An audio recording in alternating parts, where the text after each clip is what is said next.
Hello student. आज मैं आप लोगों के बीच जो है एक छोटा सा जो है वीडियो प्रोग्राम है जिसमें हम आज जो है आप लोगों को संस्कृत से अंग्रेजी या अंग्रेजी से संस्कृत के ट्रांसलेशन के बारे में आप लोगों को बताना चाहूँगा।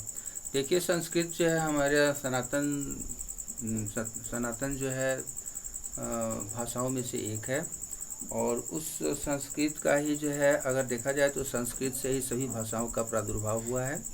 तो आते हैं आज हम संस्कृत का जो है ये जानें कि संस्कृत आखिर जो है अन्य भाषाओं की जननी कैसे मानी जाती है। अब चलते हैं संस्कृत में हम ट्रांसलेट करने का तरीका बता रहे हैं। जैसे हम लोग सिंगुलर कॉनकॉर्ड पढ़ते हैं इंग्लिश में, translate how to translate into English.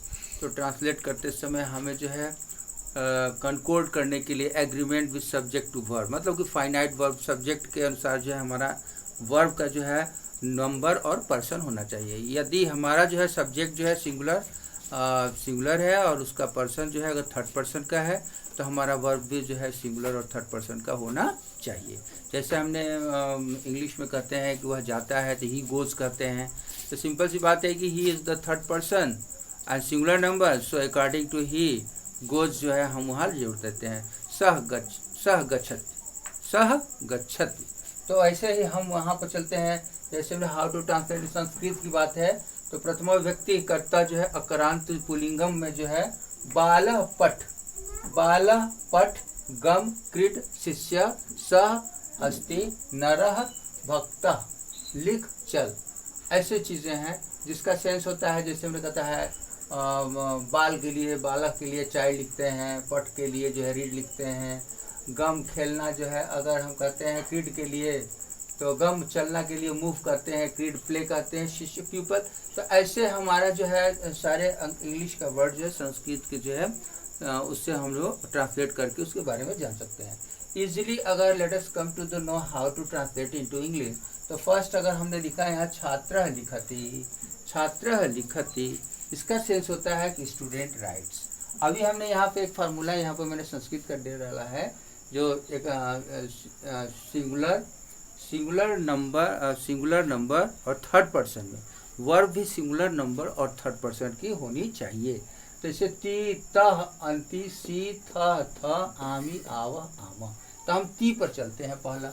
तो जैसे छात्र लिखति, तो यहाँ हो गया कि स्टूडेंट राइट्स। देखिए स्टूडेंट हमारा सिंगुलर है और वर्ब भी हमारा सिंगुलर में है, क्योंकि इसमें अगर हम किसी भी कहते हैं कि अगर किसी भी वर्ब में एस या एस जोड़ देते हैं प्रेजेंट इंडेफिनिट का वर्तमान में, तो वो तुरंत जो है वर्ब जो है हमारा सिंगुलर हो जाता है और इसका पर्सन भी जो है इस थर्ड पर्सन के हिसाब से ये भी थर्ड पर्सन हो गया। यहाँ भी इसका जो है ये जो है छात्र जो है एक वचन है और इसका पर्सन पुरुष जो है ये हमारा पुरुष जो है। अगर हम देखते हैं इसका जो प्रथम पुरुष है, प्रथम पुरुष और एक वचन अगर है तो हमारी क्रिया भी जो है प्रथम पुरुष एक वचन की होनी चाहिए। स्टूडेंट राइट्स चल गया, नरः चलति मैन मूव्स, शिष्य पठति प्यूपिल राइट्स, सह शिष्यः लिखति दैट प्यूपिल राइट्स, नरः क्रीडति मैन प्लेज, सह नरः क्रीडति दैट मैन प्लेज, बालः लिखति बेबी और चाइल्ड राइट्स।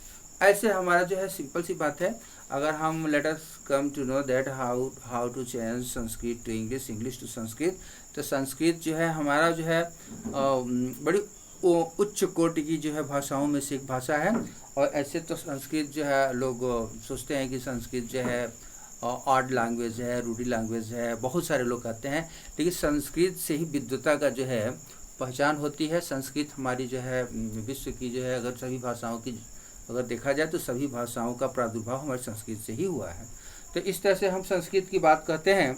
जैसे कहते हैं वह घोड़ा है, तो वह घोड़ा है तो हम कहते हैं सह अश्वः अस्ति, सह अश्वः अस्ति। अगर कहते हैं वह घोड़ा है, दैट इज हॉर्स, सह अश्वः अस्ति। नेक्स्ट वह दैट इज पीकॉक, सह मयूरः अस्ति, दैट इज पीकॉक, सह मयूरः अस्ति। नेक्स्ट सह अश्वः धावति, सह अश्वः सः अश्वः धावति। तो इसका क्या सेंस हो गया कि that horse runs, that horse runs. Late us come next. अगर हम कहते हैं सः छात्रः अस्ति, तो that is student, that is student. सः छात्रः अस्ति, that is student, that is student. सः पठति, ही रीड्स, सः पठति, ही रीड्स इजली।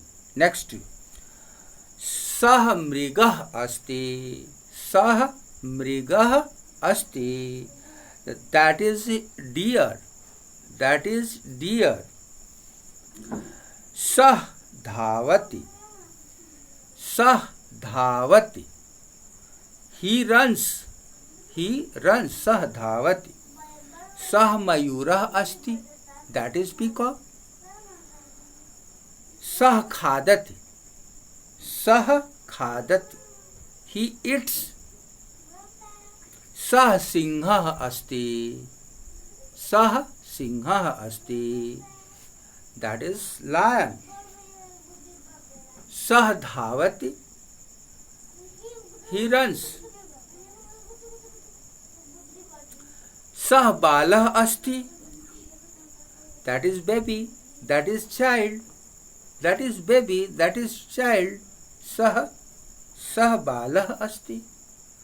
नेक्स्ट, सः लिखति, ही rights.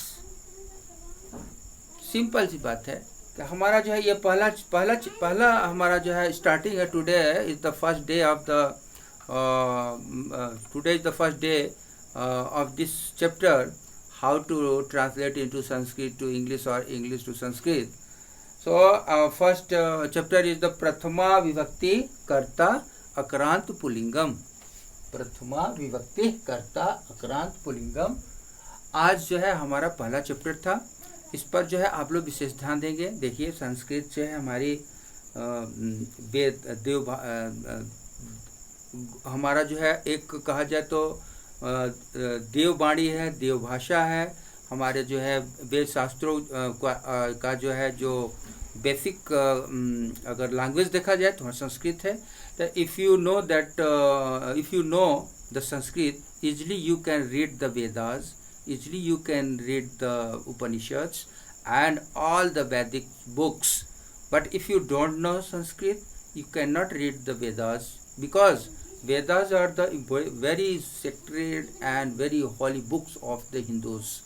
So let us come to the Sanskrit and also in English, because English is the international language. No doubt, doubtless it is very, it is true that English is the international language. But through Sanskrit, I would like to teach the entire world how to translate English to Sanskrit. Because if the world, the people of the world, if they know the real sense of the Sanskrit, easily all the world, citizen of the world easily can read the Vedas, Upanishad and so books of the Sanskrit. तो ये हमारा जो संस्कृत का आज का पहला chapter था। जो मैंने कहा प्रथम विभक्ति का है, तो प्रथमा विभक्ति कर्ता का है, कर्ता हमारा प्रथम विभक्ति का है, और इसका पुल्लिंगम अक्रांतम पुल्लिंगम, मतलब प्रथम पुरुष और एक वचन। पुरुष हमारा प्रथम पुरुष का है और एक वचन का आज मैंने बताया। और नेक्स्ट डे फिर मैं आपको दूसरा चैप्टर बताऊंगा। इसके साथ ही आपको जो है दूसरा चैप्टर का बात होगा, प्रथमा विभक्ति कर्ता अक्रांतम पुल्लिंगम का जो है दूसरा चैप्टर होगा। इसमें होगा प्रथमा विभक्ति कर्ता और अक्रांत पुल्लिंगम का। इसमें भी प्रथम पुरुष और द्विवचन के बारे में मैं आप लोगों को बताऊंगा। तब तक के लिए मैं आपसे ये रिक्वेस्ट करूंगा कि आप इसको जरूर देखें और अपने घर पर प्रयास करें। ती तह अंति सी थ आमी आव। धन्यवाद बच्चों। और इसी के साथ मैं कहूँगा, सर्वे भवन्तु सुखिनः, सर्वे सन्तु निरामयाः, सर्वे भद्राणि पश्यन्तु, मा कश्चित् दुःखभाग् भवेत्। आप सब